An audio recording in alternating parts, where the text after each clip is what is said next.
LED design అయితే బాగుంది. Light బాగుంటే ఇంకా బాగుండేది. 400, 500 కిలోమీటర్స్ వెళ్తున్నా కూడా అంత స్ట్రెయిన్ అయితే అనిపిది బ్యాక్ మీద.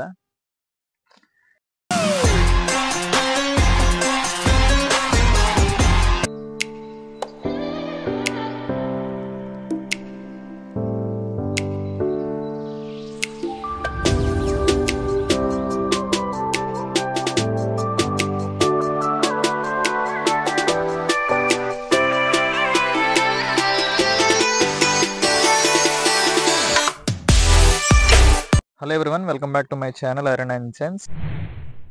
ఈ వీడియోలో royal Enfield Meteor fire ball 350 2 months ownership review ఇస్తున్నాను.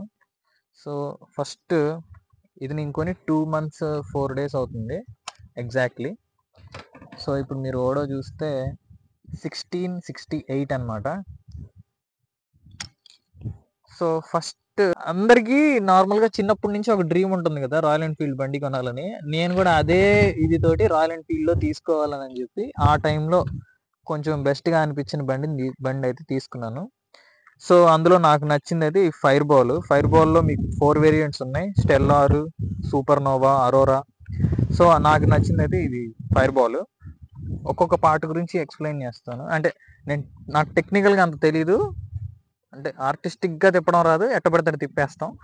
సో ఫస్ట్ హెడ్ ల్యాంప్ చూడండి. ఎల్ఈడి డిజైన్ అయితే బాగుంది. లైట్ బాగుంటే ఇంకా బాగుండేది.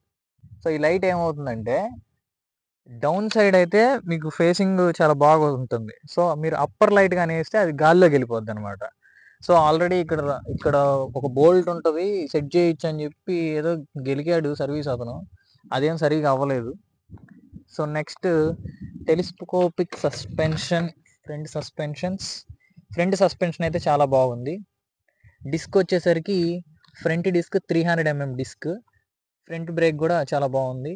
టైర్స్ వచ్చేసరికి 100/90. సో ఈ మడ్ గేర్ వచ్చి plastic mudguard, it's not metal. So next front indicators కూడా నార్మల్ మన రాయల్ ఎన్ఫీల్డ్ షర్ట్లో వస్తే సేమ్ అంతే. సో నెక్స్ట్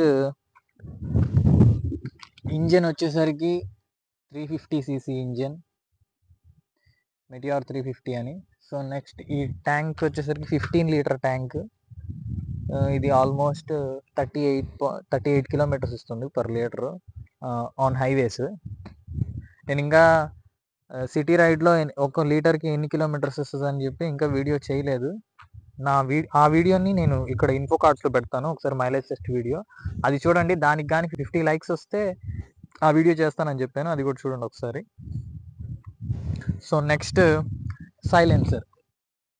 సైలెన్సర్లో ఉన్న మెయిన్ డ్రాబ్యాక్ ఏంటంటే, ఇప్పుడు మనం ఇలా కూర్చున్నాం అనుకోండి, ఏదన్నా మంచి ట్రావెల్ ఒక 20 కిలోమీటర్స్, అదే ఒక 50 కిలోమీటర్స్ 100 కిలోమీటర్స్ అలా వెళ్ళి వచ్చిన తర్వాత ఇక్కడి నుంచి కాల్ తీసి గబక్కన ఇక్కడ పెట్టాలి.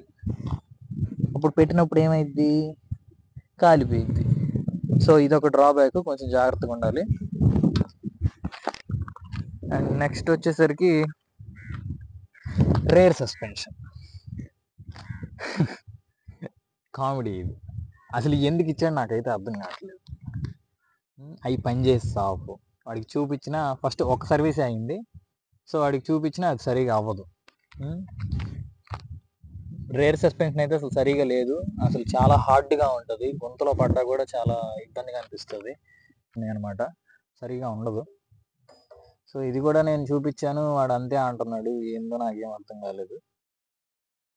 దాన్ని ఏం చేయాలా, లేదంటే కొత్తవి మార్చాలా, లేదా కొన్ని సజెషన్స్ ఇవ్వండి, చూద్దాం. సో డిస్క్ వచ్చేసరికి 270mm disc, back side disc, 140/70 tyres, all okay. Silencer నేను ఏ మోడిఫికేషన్స్ చేపిను బండికి సంబంధించి, జస్ట్ ఏమైనా ఫాగ్ ల్యాంప్స్ ఫిట్ చేయడం కానీ అలాంటివి అయితే చేపిస్తాం, మనకు సైలెన్సర్ మార్చే ఉద్దేశం అసలు లేదు. బ్యాక్ బ్రేక్ వేస్తే ఏందో బండి మొత్తం కిర్రి అంటది. అసలు బ్రేక్స్ అయితే కొంచెం ఫెయిల్యూర్ అనే చెప్పాలి. రాయల్ ఎన్ఫీల్డ్ బైక్స్లో బ్రేక్స్ అప్పుడప్పుడు అసలు పని చేయకపోవడం ఇట్లా జరుగుతూ ఉంది, కొంచెం జాగ్రత్తగా ఉండాలి. అంటే రాయల్ ఎన్ఫీల్డ్స్ అందరూ ఏంటంటే అంత స్పీడ్ అయితే వెళ్ళరు కదా, కొంతమంది వెళ్తారు, కానీ మనం ఆల్మోస్ట్ 60-70 కాబట్టి ఇబ్బంది ఏమి ఉండదు, కంట్రోల్ చేసుకోవచ్చు. ఒక tail lamp, 2 indicators as usual.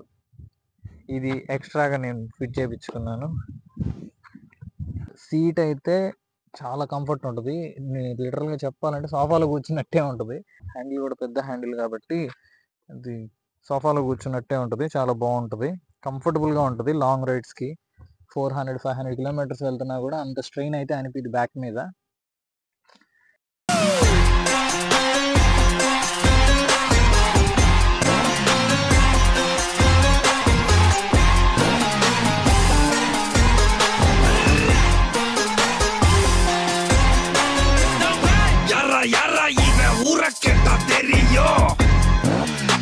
అంతకు మించి ఇంక చెప్పుకోవడానికి ఏం లేదనమాట.